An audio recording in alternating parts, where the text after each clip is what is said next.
எல்லா புகழும் இறைவனுக்கே. ஹாய் ஃப்ரெண்ட்ஸ், ஏ ஸ்கொயர் நேச்சுரல் ஹெர்பல் ப்ராடக்டில் நம்ம வந்து பார்க்க போகிறது எண்ணெய் ஆயிலை பற்றியும் சீயக்காவை பற்றியும். நான் இந்த ஆயிலை பற்றி ஏற்கனவே உங்களுக்கு நான் வீடியோ போட்டிருக்கேன், இருந்தாலும் நான் திரும்ப சொல்கிறேன். தயவுசெய்து வீடியோவை ஸ்கிப் பண்ணாமல் பாருங்கள், அப்போ தான் இதோட பெனிஃபிட் உங்களுக்கு என்னன்னு உங்களுக்கு தெரிய வரும். நீங்கள் வந்து ஸ்கிப் பண்ணுறனால இதோட பெனிஃபிட் உங்களுக்கு தெரியாது. நீங்கள் வந்து இந்த ஆயிலை வந்து எப்பயும் போல் ரெகுலராக ஆயில் தேய்க்கிற மாதிரி நீங்கள் தேய்ச்சிட்டு வந்தீங்கன்னா உங்களுக்கு வந்து 10 டேஸ்லேயே உங்களுக்கு வந்து ஹேர் ஃபால் நிற்கிறது வந்து நல்லா தெரியும்.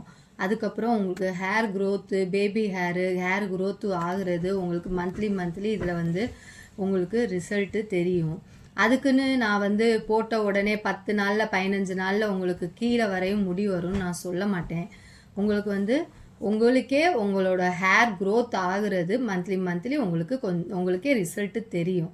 அதுக்கப்புறம் இந்த ஹேர் ஆயிலை நீங்கள் ரெகுலராக யூஸ் பண்ணிட்டு வந்தீங்கன்னா உங்களுக்கு தலையில் நரமுடி இருந்தாலும் அதுவுமே கொஞ்சம் கொஞ்சமாக உங்களுக்கு வந்து நிறம் மாறுறது ஒரு 3 மந்த்தில் கண்டிப்பாக அதோட சேஞ்சஸை நீங்கள் கண்டிப்பாக பார்ப்பீங்க. அதே மாதிரி தான் இந்த சீயக்காயில் வந்து நான் வந்து 35 இன்க்ரீடியன்ட் போட்டிருக்கேன். இதில் வந்து இதுலேயும் அப்படி தான் ஹேர் ஃபால் ஆகாமல் இருக்க, ஹேர் க்ரோத் ஆகுறதுக்கு, உங்களோட ஒயிட் ஹேர் வந்து பிளாக் ஆகுறதுக்குரிய எல்லா இன்க்ரீடியண்ட்டுமே இதில் இருக்குது. அதே மாதிரி உங்களுக்கு வந்து இது வந்து குளிர்ச்சி கொடுக்குறதுக்கும் உடம்பு ஹீட் இருக்கிறனால தான் நமக்கு வந்து ஹேர் வந்து இது ஒயிட் கலரில் மாறும். அந்த இது வந்து உங்கள் உடம்பு வந்து குளிர்ச்சி கொடுக்குறதுக்கும் இந்த சீயக்காயை வந்து நான் போட்டிருக்கேன். ஒரு குளிர்ச்சினால உங்களுக்கு வந்து எனக்கு வந்து சைனஸ் இருக்குது, சளி பிடிச்சிரும் அப்படி நினைக்காதீங்க. உங்களுக்கு சளி பிடிக்காமல் இருக்கிறதுக்குரிய இன்க்ரீடியண்ட்டும் இதில் நான் கலந்துருக்கேன்.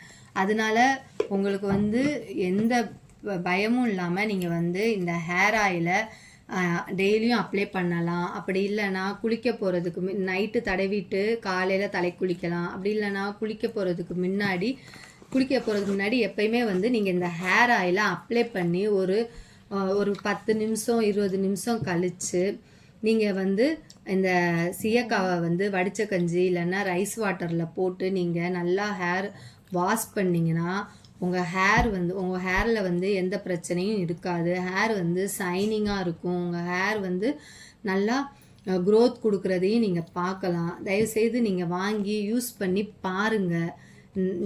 இது வந்து உங்களுக்கு எவ்வளோ ஒரு பெனிஃபிட்டாக இருக்குங்கிறது உங்களுக்கே தெரியும். நீங்களே அடுத்து வந்து எனக்கு கமெண்ட்ஸ் போடுவீங்க. இது ரெண்டுமே உங்களுக்கு வேணும்னா கொடுத்துருக்க நம்பருக்கு ஆர்டர் பண்ணுங்கள். லைக் பண்ணுங்கள், ப்ளீஸ் சப்ஸ்கிரைப் பண்ணுங்கள், ஃப்ரெண்ட் அண்ட் ஃபேமிலிக்கு ஷேர் பண்ணுங்கள், சப்போர்ட் பண்ணுங்கள்.